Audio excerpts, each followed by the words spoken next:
The All-Star weekend is here, so that's an opportunity to look around the league. And how about some regular season standings predictions? Right here on the Indian Celtics Show, let's talk Celtics basketball. Hello and welcome along to another episode of the Indian Celtics Show. My name is Mohit Sharma and I am the host of the only podcast you need for the coverage of your Boston Celtics. You can find this podcast on Spotify and right here on YouTube. Make sure to give the channel a subscribe, give this video a like, and hop into the comment section.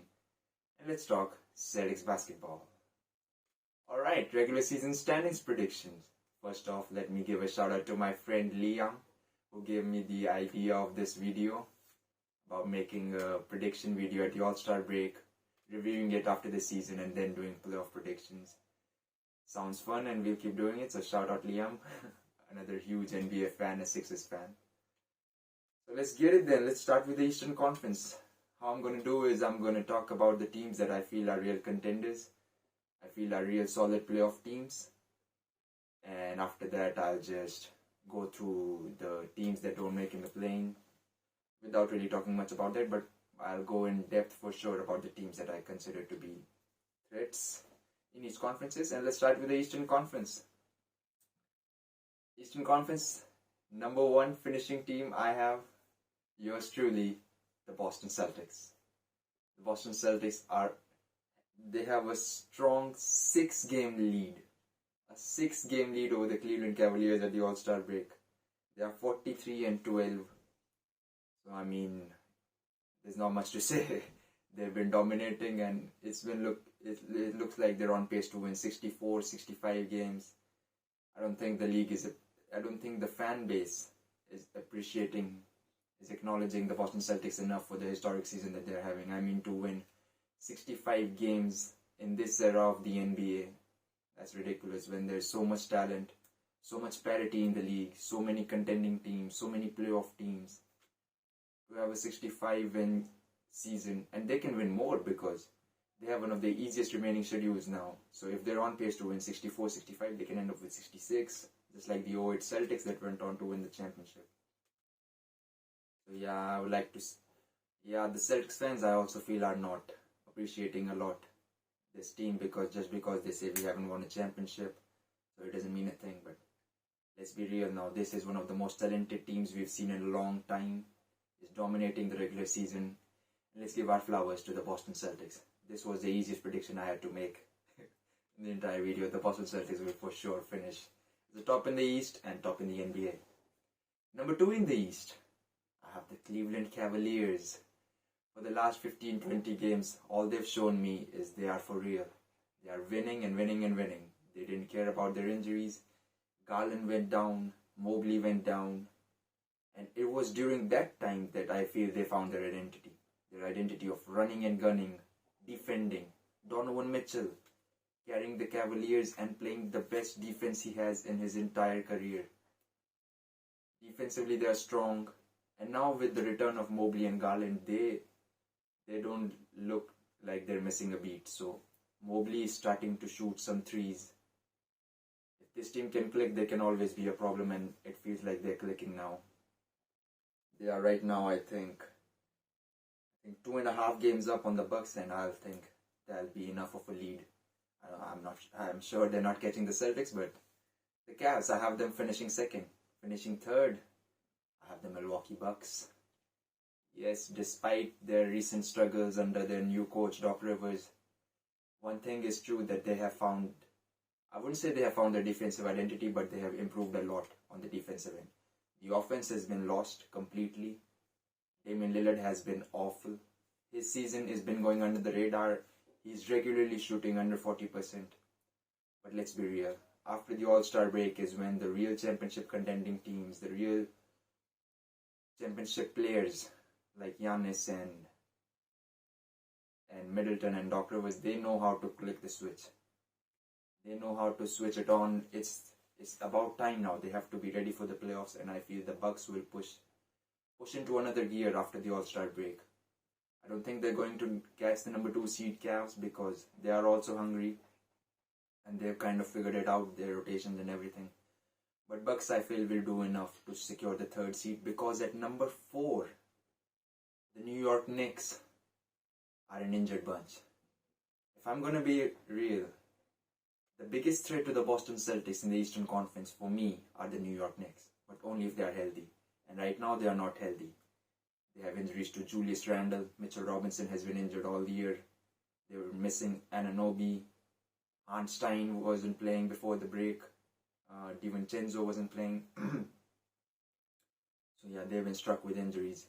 If healthy, with the problems that they are gonna put on the table against the Boston Celtics, I think they're the biggest threat in the East, even bigger than the Milwaukee Bucks. But I don't think in this regular season they will finish above the Bucks because of their injuries.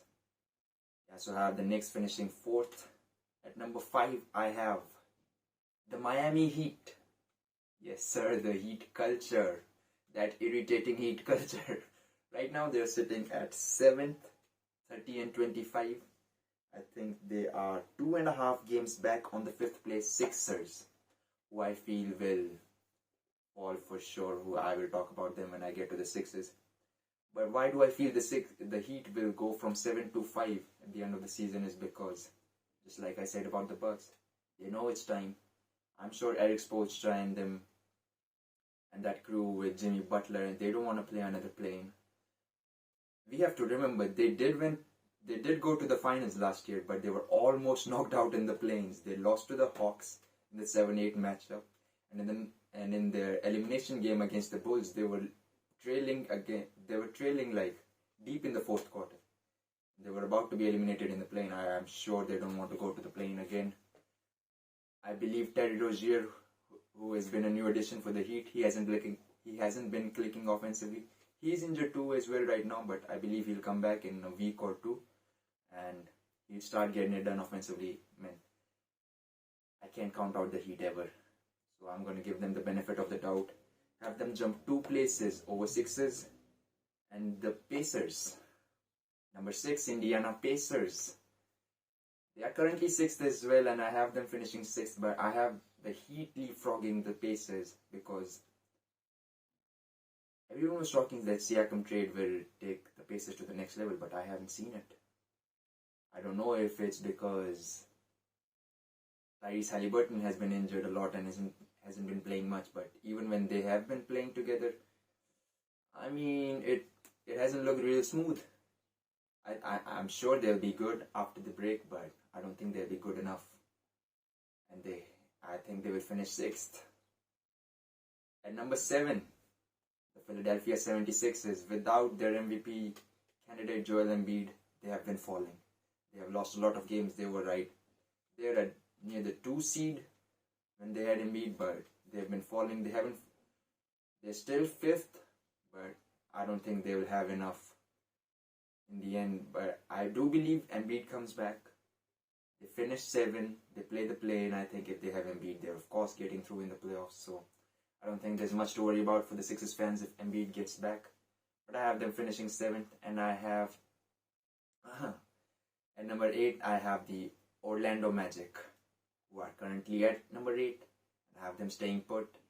A solid team. I think they have really shown us who they are, and I don't think there's going to be much difference at the last stretch of the season. And rounding out the playing spots, at number 9 I have Chicago Bulls. And number 10 I have Atlanta Hawks. I'm so disappointing in the Atlanta Hawks, man. I have Bulls just because I'm disappointed. I have the Bulls at number 9 just because I'm so disappointed with the Atlanta Hawks. They began the season with playing defense and I was excited, but nothing turned out good. I think we'll have a lot of changes in the Atlanta Hawks next year. Chicago Bulls too, man. I don't know what their identity is. No one knows their identity. I think it's the last season. We see these 2 teams as they are. So that's my playing teams. At number 11 I have the Toronto Raptors, and the number 12 I have Brooklyn Nets. I have them switching just because I feel the Raptors are playing better basketball. But these teams are going home. No one really cares. 13 I have the Charlotte Hornets.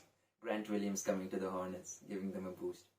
I think that boost will be enough to not make them one of the 2 worst teams in the Eastern Conference, which I do believe to be the Detroit Pistons and Washington Wizards. I have Pistons at 14, yes. The biggest losing streak of all time, not finishing bottom of the conference, I think would be one of their good achievements. And I have the comedy of the Washington Wizards, finishing 15th Eastern Conference. So here's a review. Celtics 1, Cavs 2, Bucks 3, Knicks 4, Heat 5, Pacers 6, Sixers 7, Magic 8, and Bulls and Hawks 9 and 10, which I believe to be knocked out in the play-in. So if it goes like this, we'll have, Knicks Heat first round matchup. If all players are healthy, that's going to be crazy. And then the winner facing the Boston Celtics. To face Miami or New York already in the second round in the playoffs, it's going to be tough. 3-6 Bucks Pacers. Everybody wants that matchup.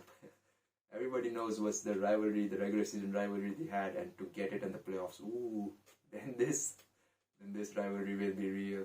2-7 Cavs Sixers with the healthy Embiid. We'll have to see it. But that's just predictions. We don't know what the actual standings are gonna be. And when we are finished with the season, I will be here to predict the playoff matchups. And that was that for my Eastern Conference predictions.